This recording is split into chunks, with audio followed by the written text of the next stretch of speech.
फिर मुखिया जी मैं आपसे पूछना चाहता हूं कि जनता का दुख दर्द आपको क्यों नहीं समझ में आता?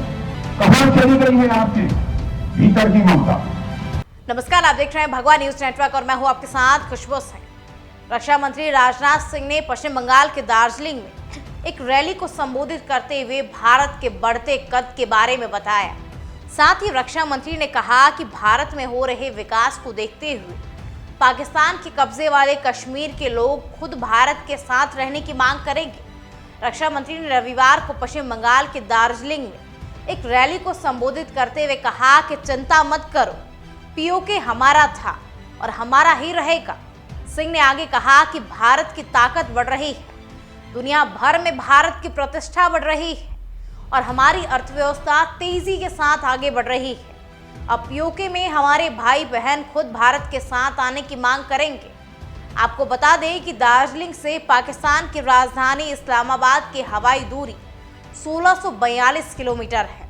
वहीं रक्षा मंत्री राजनाथ से पहले केंद्रीय गृह मंत्री अमित शाह और बीजेपी नेता भी पीओके को लेकर के कई बातें कह चुके हैं। सिंह ने पश्चिम बंगाल के दार्जिलिंग में एक सार्वजनिक बैठक को संबोधित करते हुए कहा कि पश्चिम बंगाल में कानून व्यवस्था की स्थिति काफी हद तक खराब हो चुकी है। अगर आप किसी भी राज्य का विकास करना चाहते हैं तो सबसे पहली शर्त वहां की कानून और स्थिति को सुधारना है। लेकिन बंगाल में हालात अलग है। संदेशखाली की घटनाओं को देखिए। जिस सरकार के शासन में महिलाएं सुरक्षित नहीं है, उसे सत्ता में नहीं रहना चाहिए। और मेरे बहनों भाइयों, वेस्ट बंगाल की कानून और व्यवस्था का जहां तक प्रश्न है, वो बद से बदतर हो चुकी है।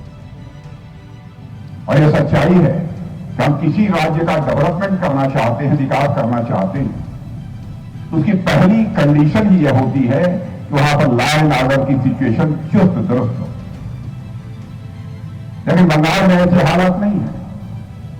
संदेश खाली की घटना, मैं कहना चाहता हूं, सभी को शर्मसार किया।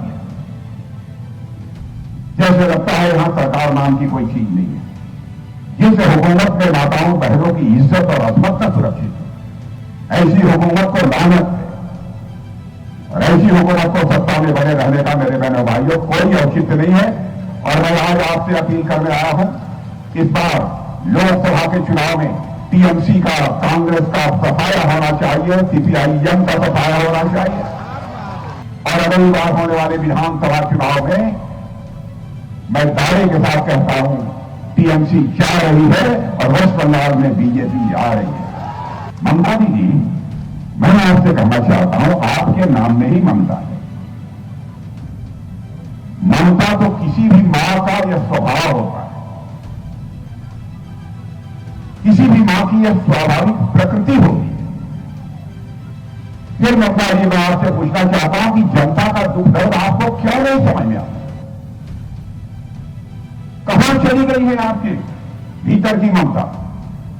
मुझे लगता है कि अब आप केवल नाम की ही ममता रह गई है। स्वभाव और व्यवहार में आपकी ममता नष्ट हो चुकी है। हमारे प्रधानमंत्री ने बहुत सारी जन कल्याणकारी योजनाएं इस पश्चिमी बंगाल में प्रारंभ की, जैसे देश के अन्य भागों में। उन जन कल्याणकारी योजनाओं को ही आप लागू नहीं करती हैं। शायद इसका श्रेय मोदी जी को न चला जाए और वो मोदी जी के पक्ष में वोट न करने लगे। यही भय आपको सताता है। इससे पश्चिमी बंगाल का बड़ा नहीं हो सकता मेरे बहनों भाई। कई योजनाएं मुझे तो खबर यह मिली कि प्रधानमंत्री गरीब कल्याण योजना को भी कोशिश यह बराबर होती रही, बस पश्चिमी बंगाल की जनता को यह संदेश दिया, यह मोदी जी नहीं दे रहे हैं मुफ्त में राशन, बल्कि ममता भी दे रही है। ममता भी अच्छा पॉलिटिशियन वही होता है जो जनता की आंखों में धूल झोंक कर राजनीति न करे, बल्कि जनता की आंखों में आंख डालकर राजनीति करे। वही अच्छा श्रेष्ठ राजनीतिज्ञ होता है, वही पॉलिटिशियन होता है। अब प्रधानमंत्री आवास योजना को भी आपने मंगला आवास योजना नाम देकर चलाने की कोशिश की है। आप किसको धोखा दे रही है? आयुष्मान भारत योजना 5 लाख रुपए तक के मुफ्त इलाज की व्यवस्था हमारे प्रधानमंत्री ने की, उसको भी आपने लागू नहीं किया। किसानों के लिए 3 वर्ष तक आपने प्रधानमंत्री किसान सम्मान निधि नहीं दी। 6,000 रुपया हमारे किसानों को मिल रहा था। प्रधानमंत्री जी का इस पश्चिम बंगाल के प्रति जो लगाव है, आप कल्पना करिए 30 दिसंबर 1922 को प्रधानमंत्री जी की माता जी का स्वर्गवास हो गया। गुजरात में उनके अंतिम दर्शन करने के बाद, उनकी अंत्येष्टि के बाद सीधे वह पश्चिम बंगाल आती हैं, वंदे भारत ट्रेन को हरी झंडी दिखाते हैं और अब 7,800 करोड़ से ज्यादा परियोजनाओं का शिलान्यास करते हैं। आपको बता दें कि गृह मंत्री अमित शाह ने पिछले महीने एक इंटरव्यू के दौरान कहा था कि पीओके भारत का अभिन्न अंग है। पीओके में रहने वाले मुस्लिम और हिंदू भी भारतीय हैं। वो जमीन भी भारत की है जिस पर पाकिस्तान ने अवैध कब्जा कर रखा है। इसे वापस पाना हर भारतीय, हर कश्मीरी का लक्ष्य है। पश्चिम बंगाल की 3 लोकसभा सीटों पर 26 अप्रैल को चुनाव के दूसरे चरण के तहत वोटिंग होने वाली है। इसमें दार्जिलिंग, रायगंज और बलूरघाट शामिल है। उत्तर बंगाल की इन तीनों सीटों पर फिलहाल बीजेपी का कब्जा है। दार्जिलिंग से बीजेपी के राजू बेस्ता सांसद हैं।